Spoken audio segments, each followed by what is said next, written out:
Oh, this is way better than a mirror. Just have the monitor right there. Oh, she don't play. She goes straight for it. Hi guys, Halligan's here. We just want to give you guys a quick update because a couple things have been happening. The first one is with Teddy. So Teddy, as most of you know, was being capped. I think about 5 times a day was last we shared. We checked in with our urologist and tried 4 times a day. That went great. Awesome. And then we checked in again, and she said that he seemed to be improving so much that we are now down to 3 times a day.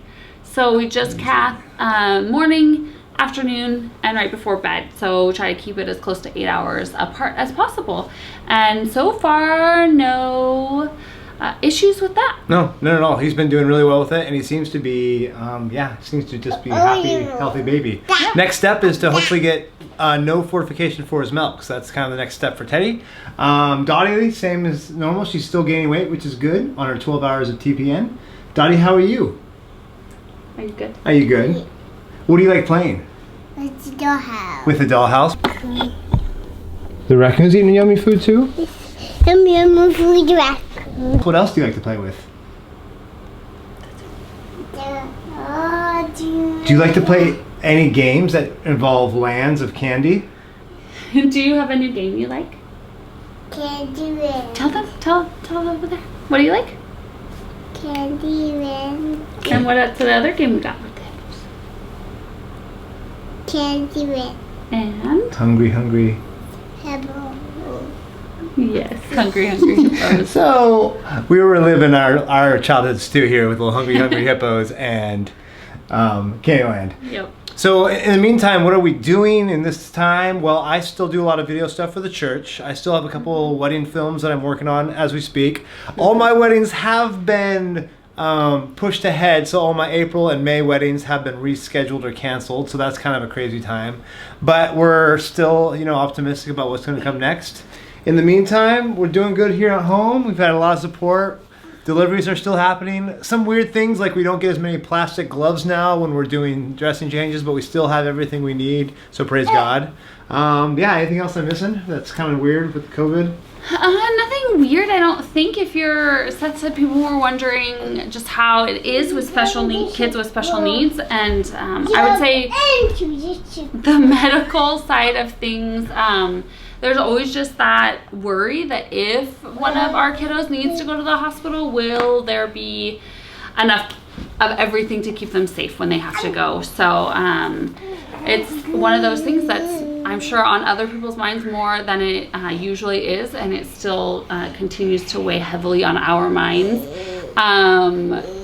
The strange thing is, I checked Donny's temperature like 5 times a day. Before the coronavirus came. Before the coronavirus, so. And we wash, and we have hand sanitizer in every house, every room of the house before the coronavirus. So a lot of these things, ironically enough, we're kind of prepared for ahead of time. So it doesn't really change how careful we are. We don't go out as much. We don't take them out basically Almost, ever. yeah. But when I go out, I do mask up and I do wear gloves when I shop for groceries and stuff. So I might look silly, but I think the CDC is going to recommend that to anyone everywhere pretty soon anyways. Yes. So we're pretty well taken care of. It's a little hard to get some of the things like the wipes and the hand sanitizer. So we'll see here in a couple months if we're still doing well with those. But right now we're all stocked up, ready to go, guys. We appreciate you thinking about us and praying for us, because I've gotten a lot of direct messages saying, hey, praying for you guys and thinking about you, and we really do appreciate that. Yes, we do. And a lot of big steps have been happening. So anyways, we just want to give you guys a quick update from the Halligan household. Thanks, everyone. I love you. Take care. Bye. Bye.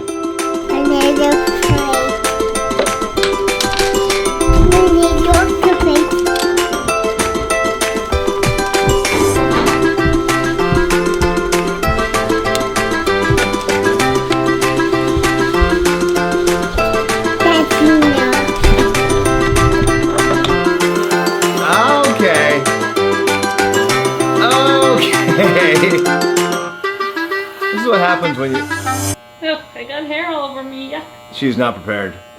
She prepared me nicely. Oh, yeah. Hold on, pause. Pause? Oh, this is kind of cool. I think this is hip now. Oh, you went right down the middle. That is hilarious. Oh, I forgot how awesome it feels to shave your head. Is that shinier off my skull than I remember? Probably. You're older. Are you just cutting the front and leaving the back? Am I gonna skull it? Okay, I think we're done. Show everybody your... Am I skull it? You're doing this. This was as short as my hair was. That's crazy. What do you think, Donnie? Does Daddy look different? Yes. Do you like it? Yes. Do you still love him? Are you scared of Daddy? Do you want to A touch little Daddy's hair? bit? No, she doesn't want to touch it. Daddy's more here. Whose hair is shorter? Mommy's hair. Is Mommy's hair shorter? Or Daddy's hair shorter? Mommy's hair shorter. So, I'm a little bald, that's for sure. It's crazy having this time where we don't have to be around people very much, so having a nice little buzz cut should be fun for a little while. Looks like I have a scar there. I don't even know what happened there. Is that? Is That's that when you're Thailand, isn't it? what happened in Thailand? Is that when you... Oh, it is from Thailand. Oh, that was a crazy story. That totally is.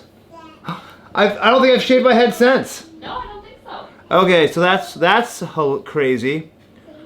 Wow. Yeah, that was bad. One time in Thailand, I was we were at one of the resorts for a conference. It was the... Yes, that one conference that we don't speak of. No, but we were one of the conferences for the teaching and whatnot. And I was decided to go instead of on the path. It was like 10 o'clock at night. I just got back from like a music practice. I was playing guitar or leading or something. And I I decided to duck underneath a set of stairs and walk through the building. Because there's like a garden and I didn't want to walk all around, so I figured I'd just jump under. So I ducked under one, and me bouncing around, I jumped up into the next one, and there was a cement ledge that I didn't see at all, and I went directly into it, bam, and it hit right here. And the next, it was so crazy because when you jump into something so hard, it just feels like someone took your head and pushed you down. It doesn't feel like you hit it. It feels like some just force knocked you down. So next thing I know, I'm on my back. I don't think I passed out, which is awesome. But then I went around the corner and there was a guard station with a sink. And I'll still remember the look of his face when he saw me. I'm pretty sure he said, "Oh my God." And he said, his eyes were like just as big as can be as his eye sockets. And I went in there and I'm like, oh, it's not so bad. And then I looked up and there's just blood everywhere. And so I washed it off and I got a towel and I went up and there was a doctor actually real close by. And so I went up to him first before I went to Megan, which I think was very smart. And I asked him, hey, how bad is it? And then he said, yeah. The question is, how quickly do you want it to heal? Whether or not you get stitches. If you want it to heal, you know, this month, then you probably should get stitches. Otherwise, it could take a long time. And so then I went up to Megan and told her, like, hey, this is pretty bad. And then I got driven to the Ram hospital in Chiang Mai, and they stitched me up. And that's the result. I now have this crazy battle scar on my forehead for jumping into a staircase that night. Story time over. Nuts.